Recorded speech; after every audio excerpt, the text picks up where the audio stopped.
Thank you so much for the kind introduction. Thank you everyone for being here. I see some familiar faces in the crowd, mainly from my own lab, but let's change that and I can get to know the rest of you as well.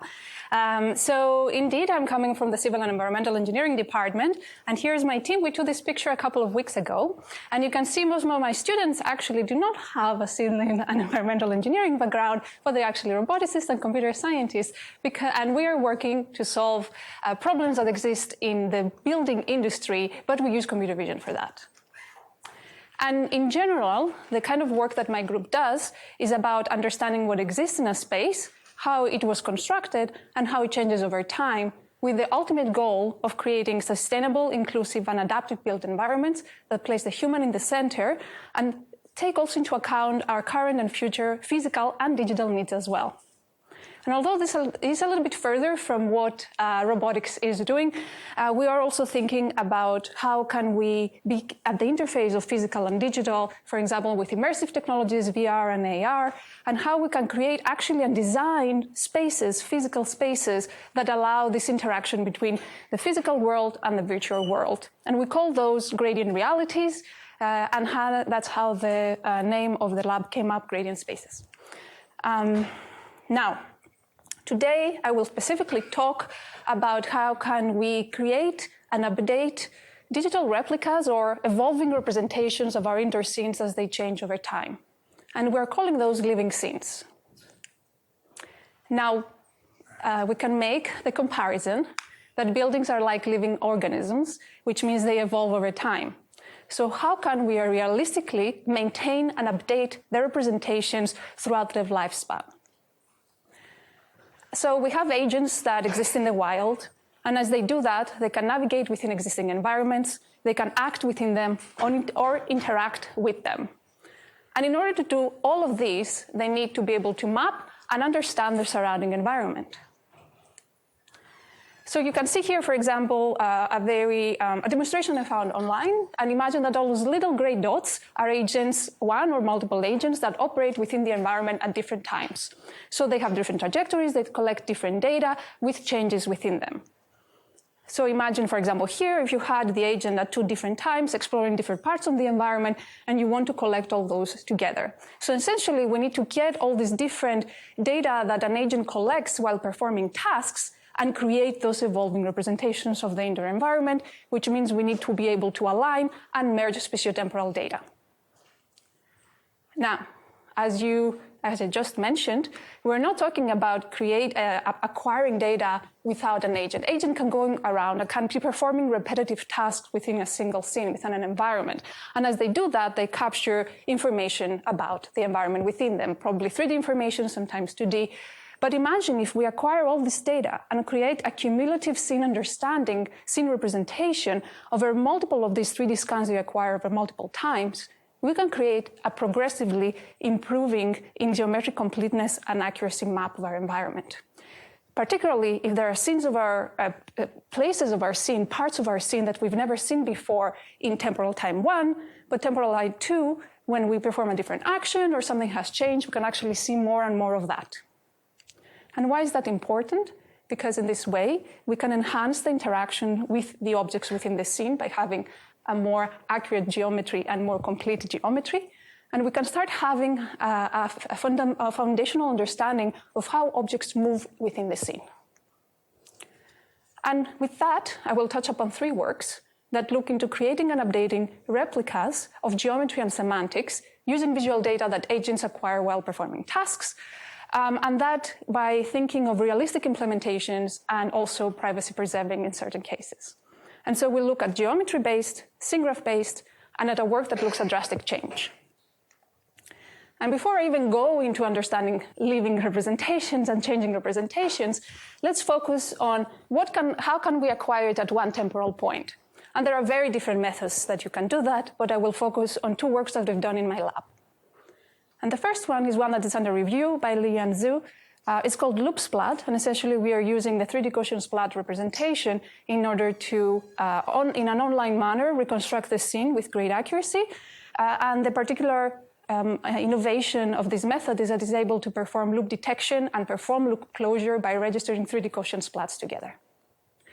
The trajectory, you see it on the screen, and it has different colors, and that designate how much drift it exists from the ground trajectory. And if you notice the video for quite a while, you will see that in certain cases, when it does detect the loop closure, the color of the trajectory changes to minimizing that drift.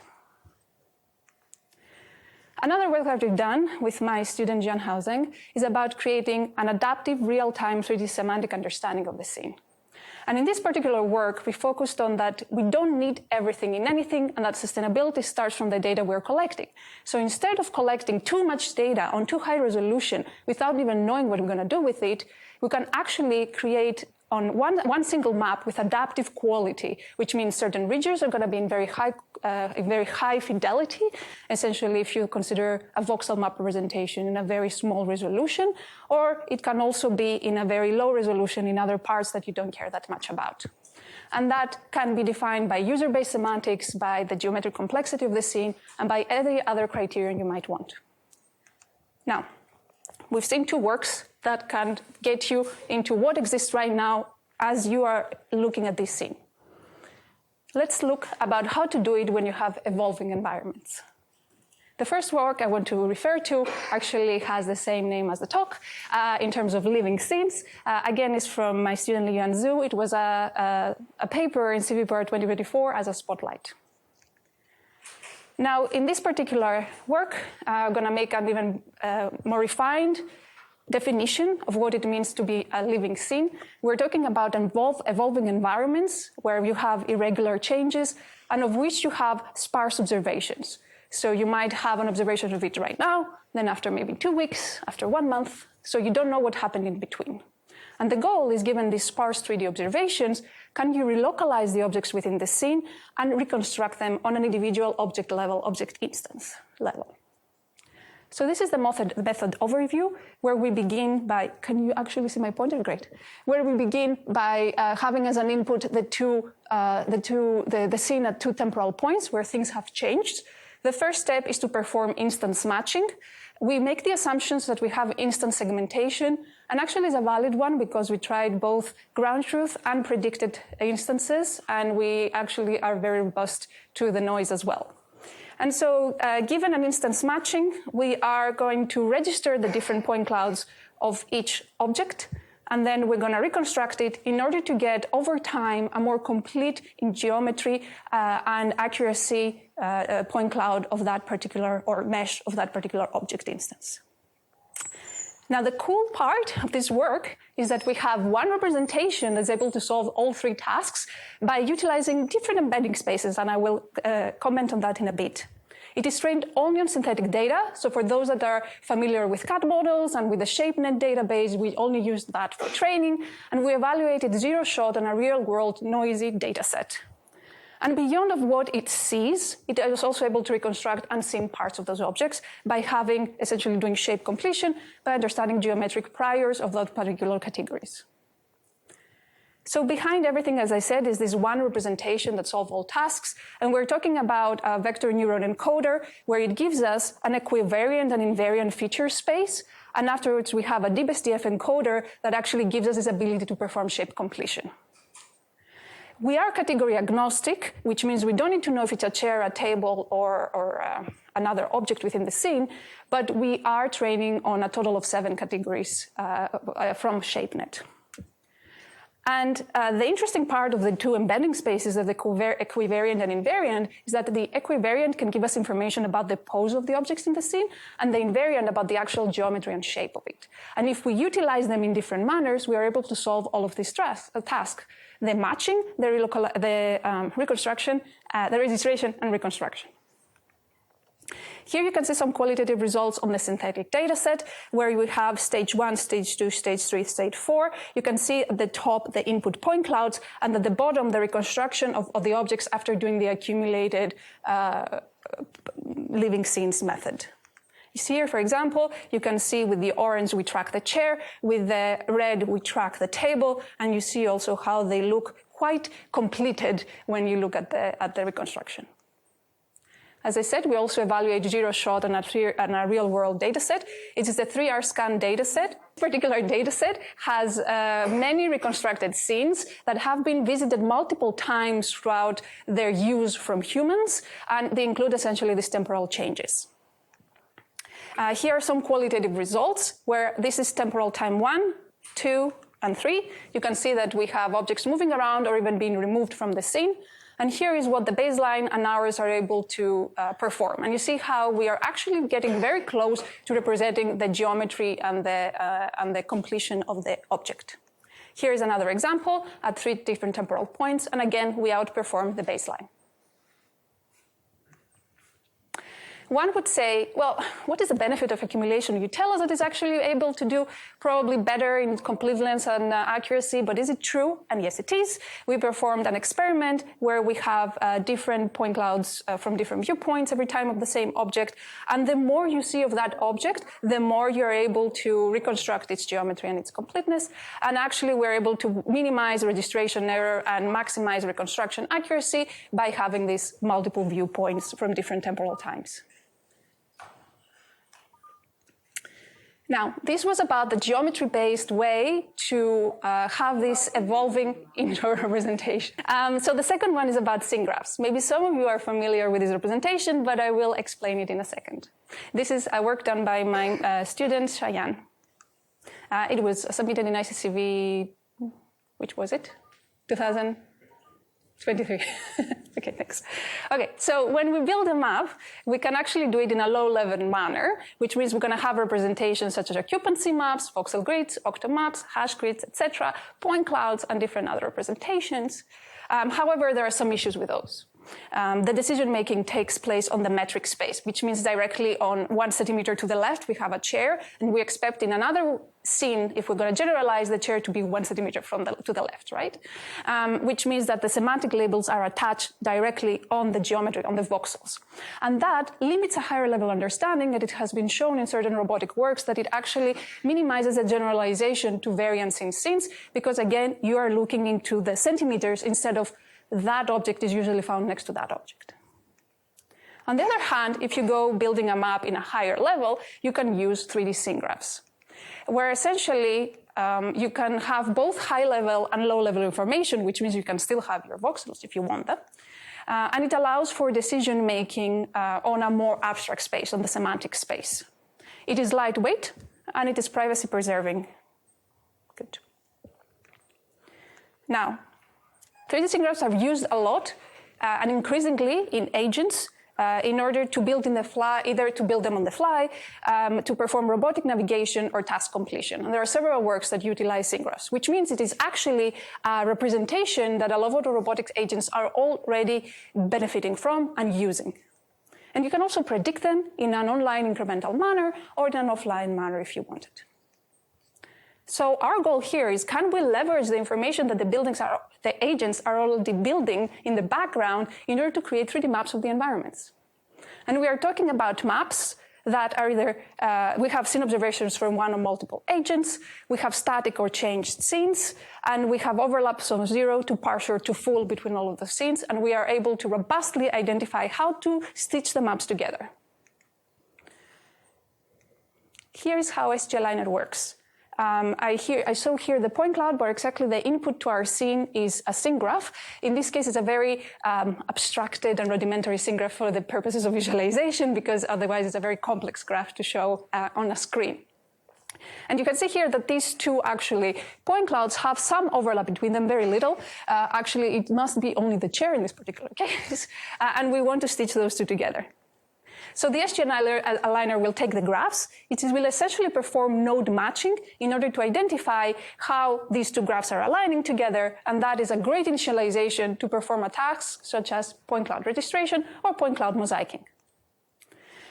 why do we want to do that? And why don't we just use existing methods for point cloud registration, where the issue with them is that they are focusing a lot on local feature descriptors. And so if there are changes in the scene or very low overlap, they are going to have issues with being able to perform the alignment. They are not as robust to point cloud density, to the spatial extent of the overlap and of the entire scene. Though it's a very large scene, they're going to have issues being able to compute all that in a pass forward. They are not, as I said, robust to change. They assume that you have partial overlap between your scenes, and so if you have no overlap, they kind of fail to understand that, etc. Now, we form this SG aligner, the alignment of scene graphs, as seeing them as multimodal knowledge graphs, because they have three types of information within them, the scene graphs: semantic entities in the scene, which means the object instances. You have attributes for them, such as the category, the size, maybe the material of the object, and you also know relationships between these entities, such as their relative position or some kind of attribute similarity, and more. And so we can redesign entity alignment methods from the multi-knowledge graph, multimodal knowledge graph domain into our setting, which is to align spatial maps together. Looking into multimodal knowledge graph alignment, their goal is to align multiple knowledge graphs that represent information with different input modalities. So we're talking about text, images, video, whatever else you have, and integrate all this knowledge from different sources in order to create this better understanding and cumulative understanding of your space, of the world. However, please note that all the works that look into entity alignment, multimodal knowledge graph alignment, consider that their inputs are overlapping in information, and all the information they have within them, it is actually true, which is not the case when you're looking into using 3D scene graphs that the agents are building on the fly, because you cannot assume that there always will be overlap. And in addition to that, they're going to have, since it's a predicted scene graph, it's going to have errors, right? So we cannot assume that we have perfect input. In more details, this is how SG Aligner looks like. So given the 3D scene graphs as an input, we have unimodal embeddings that's going to take each of the modality information separately to encode it. And so we have point cloud encoders that's going to understand more about the shape and the category.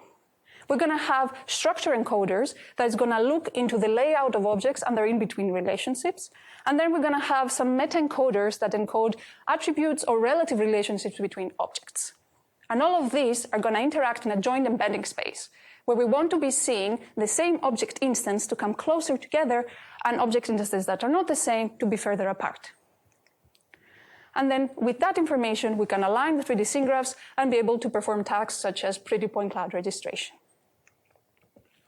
We used, again, the 3R scan dataset I explained before, as well as its extension, the 3D SSG, which provides 3D scene graphs for each of those changed scenes.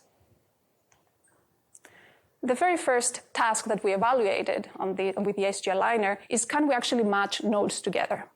And I don't want you to focus on specifically the numbers, but let me tell you that regardless of whether you use ground truth information or predicted scene graph information, you're actually doing very robustly. So we have very small decrease in our numbers, in our performance if we use predicted scene graphs. In addition, in varying overlap conditions, especially in the very low overlap region of 10 to 30% of spatial overlap of point clouds, we're actually seeing that we are extremely robust as well, something that usual 3D point cloud registration methods fail to achieve. And finally, even if you have temporal changes within your scene graphs, you're still able to perform very, very well in the alignment. And again, this is node matching. Can we match two nodes together with the one that it's supposed to be matched with? Looking into 3D scene graph alignment, we want to see, okay, we matched some nodes. Can we still be able to figure out whether these align together and how they're aligning? And again, the answer is yes, we can do that. And in this particular scenario, we consider if we have the top two matched nodes, the 50% of the nodes matched or all nodes matched, what is the performance? And we get the best one when at least two nodes are matched for these particular scene graphs. And now we use this information in order to perform 3D point cloud registration. And in contrast to previous approaches, to common approaches, where they take the 2 point clouds, imagine that the red triangle is one scene point cloud, the green triangle is another scene point cloud that have some overlap between them. And they're going to process them to get local features, get some kind of embedding information, use Ransack, baby ICP, and be able to perform the final geometric alignment between them. In our particular scenario, since we know which object instances are matched with the others, and hopefully correctly, we're going to calculate the registration between object instances. So we're essentially registering object instances instead of entire scenes. And once we are able to register each individual object instance together, we're going to utilize this information in order to align the entire scene in a more robust way, and actually in a faster way. And so again, without focusing in the large table, I'm going to tell you that we have 49% improvement in chaff per distance, a standard registration metric, and about 40% improvement in relative translation error. And we have even higher gains with respect to other methods if we look at noisy point cloud predictions, which again is the realistic scenario to consider. Also in varying overlap, we're doing very well. So in cases of 10 to 30% low overlap, we're still able to handle with very good results the task. The final thing that we tried is what I mentioned at the very beginning of this work, where I said we can have scenes that are overlapping from 0 to partial to fully. And why fully? Because sometimes if you have temporal changes, or if you capture your scene, even if it's the same and nothing has changed over time, you may capture a smaller part of it, right? So maybe you have full overlap with the previous scene. However, in the 0 case scenario, 0 overlap, it means that you might have, in your folder, a bunch of different point clouds that you don't know how to stitch them together. And previous methods are not able to perform that robustly in understanding, does these two point clouds overlap or not? And actually, in our case, we can very well understand that 3 times faster than prior art, which when you have a robotics platform going around, you want to do that as fast as possible. And we're able to identify the overlapping pairs more correctly. Now, I told you about the geometry-based alignments. I told you about the scene graph-based alignments. But all of them look at a scene that evolves with minimum changes in geometry. What I mean by that, we just have some furniture being relocated or something being added or removed from the scene. But what happens when there are more drastic changes in the scene? And I will talk about our work, Nothing Stands Still, that my student Tao San has performed. Now, we're talking about spatiotemporal 3D point cloud registration in this particular case, where essentially we want to be able to find pairwise correspondences from the static parts of the scene and hopefully exclude the temporal changes because they're not going to help us to align the geometries together. Now, looking into prior work, you're going to see that in terms of spatiotemporal 3D point cloud datasets, we are looking into datasets that have very small scale scenes, maybe up to a room, that the change type is that of the relocation, addition, or removal of furniture from the scene. And also they capture just standard daily human interaction activities with their relocation of objects, which is fine. However, it doesn't capture the drastic changes. And if we look at methods that do 3D point cloud spatiotemporal registration, they are only able to handle small changes in the geometry of the scene, such as you would find in self-driving car scenarios, where most of the scene is static, like the buildings are there, the road is there, it will not change in the next couple of seconds, and you're going to capture your next point cloud. The only thing that would have moved is a car in front of you, a bicyclist maybe appears, and a pedestrian disappears. Okay, so can existing methods perform robustly on environments that underwent large changes? And can any of you tell me of one particular scenario where we do encounter large, drastic changes in the world in a small amount of time, relatively? Anybody? Maybe my background might, or the department I belong to might be able to give you a hint. Yes? Construction sites? Yes, construction sites. Perfect. Okay, here you can see a construction site where in a very short amount of time, you're going to have things added. The geometry is going to change. The appearance is going to change. The topology is going to change. And not only very local in the scene, but the entire scene is going to have that. And so that is why we created Nothing Stands Still, which more than anything at this point is a benchmark about giving this new data set to the world and benchmarking existing spatiotemporal point cloud registration methods to see and answer the question, can existing methods be able to perform this task on these particular scenes? And so we collected data from different construction sites over time, where we went with a tripod-based device in order to collect the scene at one temporal point. And then we were talking to the contractor, where should we go again? We want to capture information before it gets hidden behind surfaces, such as I would like to know the pipes behind this wall surface over here. And then we capture more and more, and we have all these little red dots and all these little seams that we want somehow to align spatiotemporally together. And this becomes easier as is a more trivial problem to be able to align things if we put them in the same coordinate system, like to understand what has changed. But it's not very easy to perform because we're talking about these very large changes in the scenes and we have areas that are inconsistently captured over time. Some parts may be inaccessible for us, etc. And so there are several difficulties to make that happen. And this is the benchmark that we created, where essentially we're gonna be able to evaluate on both pairwise registration and multi-way registration of the scene, because we're talking about very large scenes. And in order to do that, we capture, as I said, a data set over 6 construction sites over several months.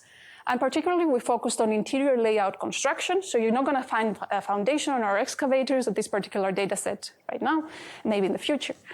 So essentially, we have the slabs, we have the ceilings, we have the walls outside. We're just inside have a big empty space that we want to fill.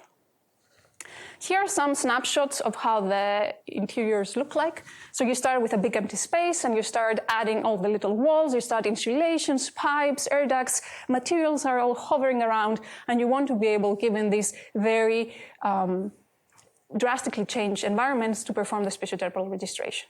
What is also very challenging in these sites is that in addition to have drastic changes, they have very repetitive elements that look similar to each other.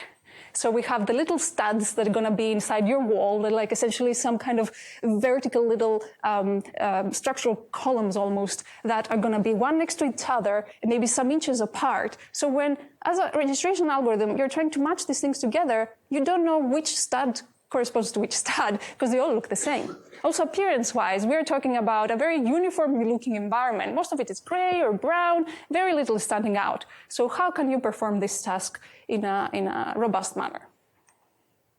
Here are some more visuals of this particular data set that you can see. We maybe, for example, over here in the blue case, we have the interior layout getting constructed. And as we go to the yellow phase, we see that everything is being done and even the static furniture is being built and nicely finished. And in the other case, we start from almost nothing to actually having the final static furniture. Here are some explorations of the meshes in virtual reality, where you can see how spaces change over time, and you can maybe understand a bit more the complexity of these scenes. And so we performed pairwise registration, where we evaluated existing methods in a way that you can see on the screen. Essentially, those methods usually take 2 small point clouds as an input that have some spatial overlap, and you perform correspondence estimation, and then ransack maybe some ICP at the end in order to perform the final understand the final transformation between them. And then we also evaluated on multi-way registration, where essentially we're talking about having a pose graph of all the little point clouds over space and time, and we are going to connect them with edges as long as we have a pairwise registration result, and we're going to try to minimize the weighted RMSE for those of the poses of the pose graph. I'm not going to bore you with results. I'm going to tell you that almost no method today can actually handle that. We've developed recently one that is doing better, but I don't include the results here for that. I want to show you just what happens before and after multi-way registration for the best performing algorithm at the time we benchmarked everything. And you can see that before multi-way, everything is a little bit of a blur. And after multi-way, we can actually start seeing the shaft over here in the building where usually pipes and elevators go through, and a little bit better organization, but still a lot of failures. FYI, colors being different temporal points. So whatever is cyan is one temporal point, red is another, yellow is another, etc. So bottom line, we need better algorithms to perform this kind of tasks and understand the large drastic changes in the environment. And our assumption hypothesis is that if we're able to solve this very hard problem, we can solve everything else as well. So more people should start working on this and use our data set. To conclude, we talked about how to go from static to living scenes and create and update the representations of evolving indoor scenes. And I want to show a few applications. Is there anyone here from civil and environmental engineering, apart from my students? Okay, one person. Fair enough. The rest might be for you, this last slide. But I want to motivate you a little bit more why it's important to focus on the building industry and why we are working on these problems. First of all, renovation is a big scope in the architecture, engineering, and construction industry right now because we want to increase sustainability and create a circular built environment where we can reuse material from other buildings that are being demolished to new buildings that we are designing. We need to be able to extend the life of an existing building in order to not demolish it as fast as we would. And essentially, we are trying to utilize existing resources without depleting new resources from the planet. In addition, why do we need to get this representation from evolving environments is because for most of our buildings, we do not have any digital information. Actually, CAD and essentially computer-aided design software that is used usually by architects to design new buildings became more widespread after the 1980s. And maybe for your age, it's too old. You know, it's like centuries ago for you guys. However, it is still only a few buildings, a few hundreds of maybe thousands of buildings have been built since then. We have billions of buildings on Earth that date before the 1980s. So how can we acquire this and keep updating the representation over time? In addition, construction industry is extremely painfully expensive. And that is why we cannot perform good estimations about how much it costs, because we actually do not know what we're building, and everything is a very visual estimate of what's going on. We have 50% of construction cost to be increased to be accounted for rework. So essentially, of everything you have to pay on top of the estimate, the first estimate, the initial estimate of your work, is because you didn't build something correctly and you need to change it. I also want to mention that construction workers accounted for 20% of all occupation fatalities in 2020 in the US, and we're talking about 1,000 people, not injured, that really were killed in construction sites because of something that went wrong. And lastly, 90% of non-hazardous construction and demolition material is either reusable or recyclable. However, these days, it just dropped into landfill. So I want to stress that out to motivate you to work on these kind of problems, because understanding spatiotemporal information can have a big impact on human life and on planet sustainability. So if you want to work on these kind of problems, feel free to send me an email and I'm happy to work with you. And that is that. I'm happy to take any questions.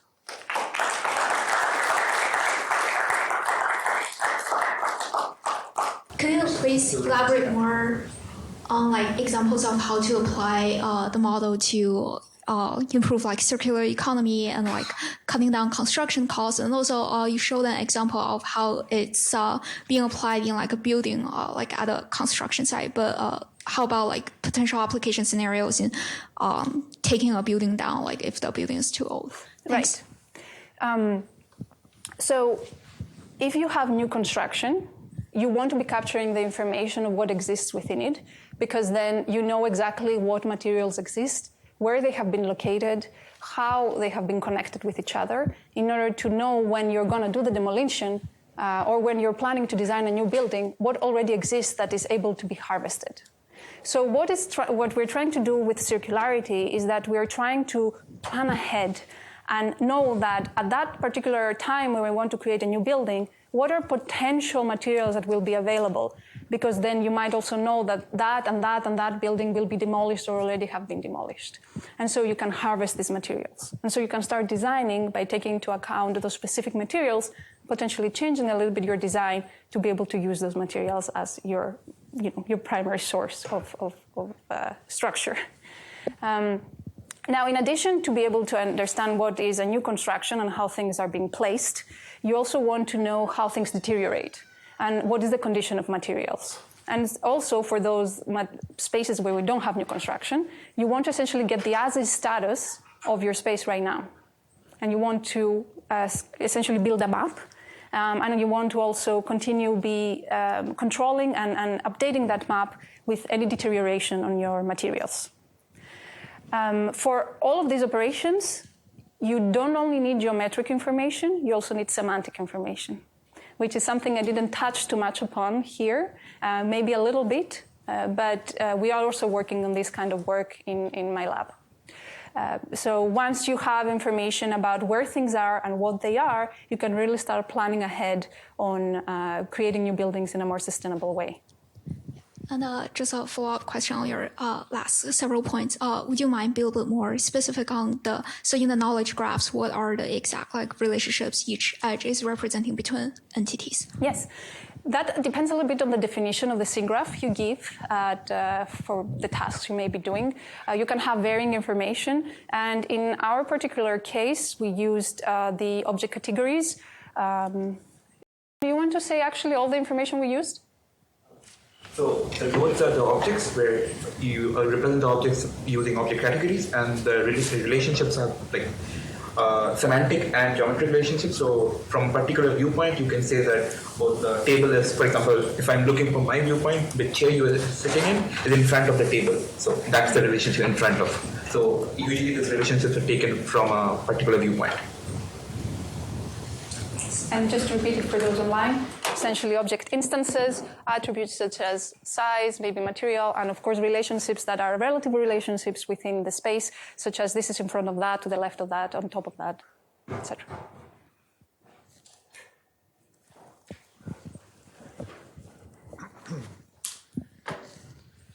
So thank you for the presentation.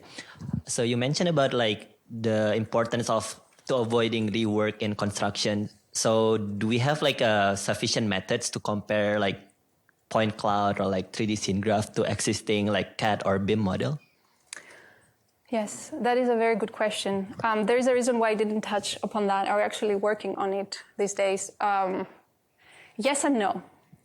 And I will tell you why there are issues with aligning CAD models or building information models with existing point clouds. I think 3D scene graphs would actually be more robust to be able to perform the alignment, but if you were to just do it in a geometric manner on point clouds directly, let's say you can sample points on your CAD model, there are issues of completeness. So your existing point cloud will never be as complete as the one you have in your CAD model. There are issues of scale. Your CAD model is not necessarily the same kind of scale of the world as it is in your scanned point cloud. Sometimes the level of detail is very different as well. So there are usually the designs that we do are way more abstracted than the actual physical world. So if you take all these into consideration, if you do it just geometrically, it usually fails badly. Not too bad, but still doesn't give you an accurate registration to be able to transfer semantic information from your CAD model to the point cloud to essentially be able to perform the comparison. Is this built or not? Is this the same as in the as designed or not, etc. Particularly if we're talking about construction, usually we do not have detailed building information models or CAD models at every construction step, or even with enough construction details to perform that kind of comparison. If you are talking just about at the finished building to compare it with the design of it, I think our method with 3D scene graphs would work very, very well. But no geometric method would be able to do very well on that. Thank you. Yeah. Do your models infer any physics from the scene, such as whether something's brittle or whether it will fall, if it falls, it breaks, things along those lines? Or what are your views on that type of problem in general? Yeah, we do not perform any physics here. We assume that the change has already happened and it doesn't evolve after we capture the scene, which means it reaches final destination. And if it's something that fell, it fell. If you wanted to do that, I suppose you would need to use a physics simulator, but I would need to understand better the tasks that you would be referring to comment in a more appropriate way. There's that question, and then over there. I think it's for... Say, okay. As a follow-up to that, can you load these scene graphs into Unreal or Unity? I mean, Is that the way you're displaying? No. No. No. It is manually created, right? Yeah. Yeah. It's a manually created scene graph over there. But you mean like once you have the scene graph, if you can load it into Unity? Yeah. I mean, it's a JSON file at the end of the day, right? So I suppose it is. Well, yeah, I figured you would have already done it. So I No. guess the question is, I guess what you're saying is why not? Why do you want to do it in Unity? If you want it for VR, you meant for the VR part of it? Or let's say you're doing simulations. We'll follow up on this question. You could do all simulations in Unreal or something else. Can you load it into Gazebo, right? So Yeah. We haven't tried it, so I will make an assumption by saying yes. But it is a scene graph, and it's a JSON file, and you have the geometry, so. you guys have these on GitHub? Some Yeah. examples. Yes, but at the end of the day, these are existing data sets that were not produced by us.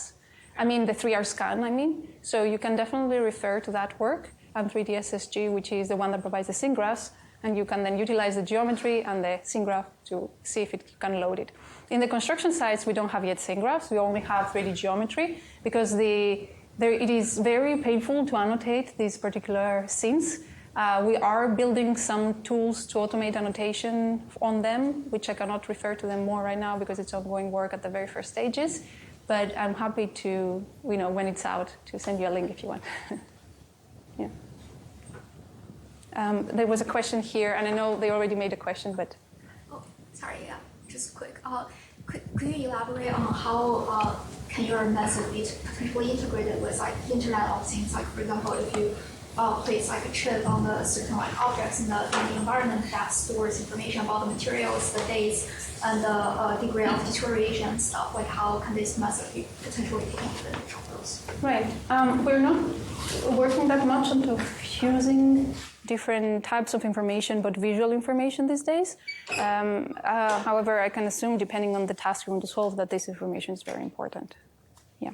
You can attach it on the scene graph as an attribute, because the attributes are non-specific. You can add as many as you want. Yeah. Was a question over there?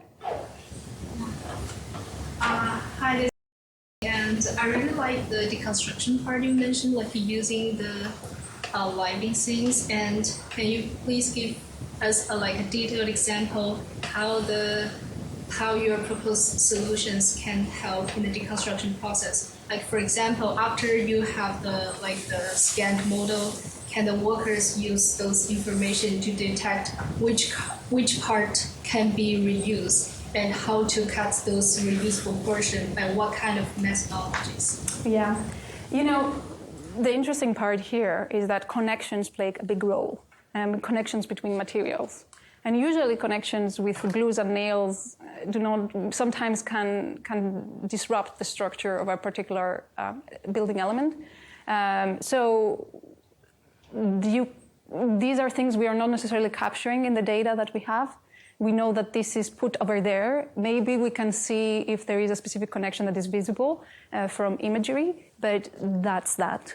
Now, you can understand that much about deconstruction by looking into your construction, but if you don't capture that information, it becomes even harder to have, you will have a certain estimate, but it's not going to be accurate, because you never know what you're going to find afterwards. And in addition, you don't know what is the deterioration of the material behind to what is visible to you, because you don't know what's going on behind the wall 50 years or 100 years later.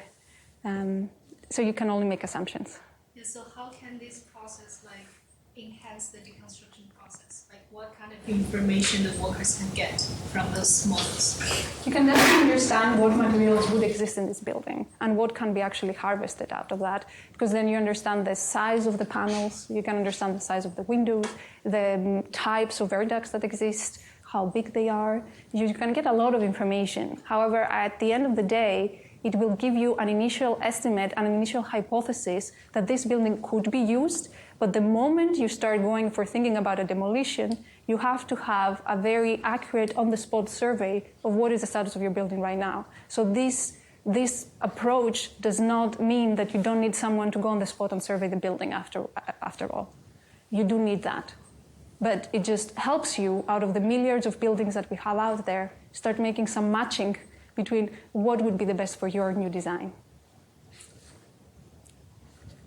If it's okay, I'd like to know like a little more detail as to which sensors are required specifically for this, and like, is there a minimum? Is there a minimum resolution? How that compares to what you can currently find in like laser range finding or whatever? Right. Are we talking about which task? Circularity? For what? Which task are we talking about? For construction.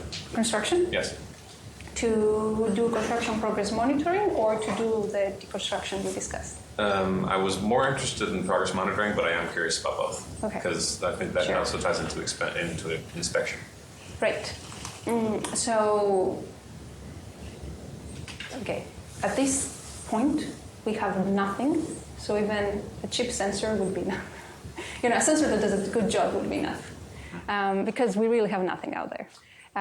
Also think that laser scanners are great, but in order to collect data on the scale of a building, you need a system that is fast, and essentially a tripod-based laser scanner that takes 5 minutes to do one rotation. It is not scalable. So you need systems that are scalable. There are backpacks who are faster and usually similarly accurate, but I'm sure they have their caveats as well in terms of the potential drift, etc., that may be happening. In addition, they capture so many millions of points that it's very hard to process information to perform construction progress monitoring. That's why, for example, a method like the adaptive reconstruction we proposed is going to be very helpful. And the reason why that would be very helpful is because when you do construction progress monitoring, you only care about the things you just installed. So you don't need to care about anything else, but you need to care about if your studs or pipes or whatever was installed at the right position at the right time, and how much of it. Imagery can also take you to a certain point forward, like multi-view imagery. It's not going to be a perfect point cloud, so sizes could be off, but at least you would know what has been installed and when, which is already a big step forward to what we have right now. So I would suggest, if you want the perfect data, a laser scanner that has adaptive reconstruction capabilities and is able to perform this in a fast iterative manner would be probably the best solution, and getting images as well, because we need images to understand materials. We cannot get that from point clouds. We need the high frequency information from the images. I know I'm not answering exactly your question, but I hope it helps. Oh, yeah. Oh, thank you. Yeah. Essentially, everything counts at this point, right? When you have nothing, even the smallest thing can be of big use. Any last question? So I was wondering, when you mentioned about the material characterization for a particular object, so is it assigned manually, or we just assume that like if we are using pipes if we find pipes from the 3D scan, those pipes are made of steel or maybe PVC or something else, or are we going to manually add the data that okay, this particular pipe's used in this particular scene or made of steel? Right. Listen, we are at the end of the day talking only about visual information. So you can detect materials on images and understand what they are. That being said, is only what the visual information can give you, right? It may look, it's made out of silver, so maybe it's metal, but at the end of the day it could be then ceramic and you wouldn't know because of how it looks like.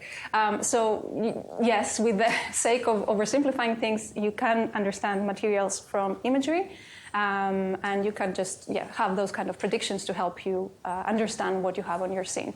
On the other hand, if you already have some documentation of your building as it was constructed, you always have some referral of what has been planned to be installed and what were the elements that were ordered, so you could make this decision easier for you by at least making sure that the element that was supposed to be installed is indeed that particular material.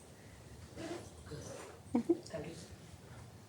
You want one more question? Last one? Yes. Yeah. So does the model also work in like a non-confined space? So we are seeing all the examples in, for example, like closed room area, but what if it's like top down, like an open space, like outside stuff? Outdoor spaces, like in squares or roads or parks. Yeah, like for example, like in parks, it's looking down at like multiple buildings, and you don't really have sort of like an ending edge around the whole space. And for example, if I want to use this model to model my city or my urban area right now, and to figure out where I can place solar panels, for example, like how would the massive scale like work in such an open space? I mean, in an urban environment, placing solar panels, I guess, would be on roofs of buildings and not on land. But aerial kind of scanning or imagery would help you with that. Even like Google Street Maps have 3D information in certain cities, so that could take you a little bit. You can do things with that.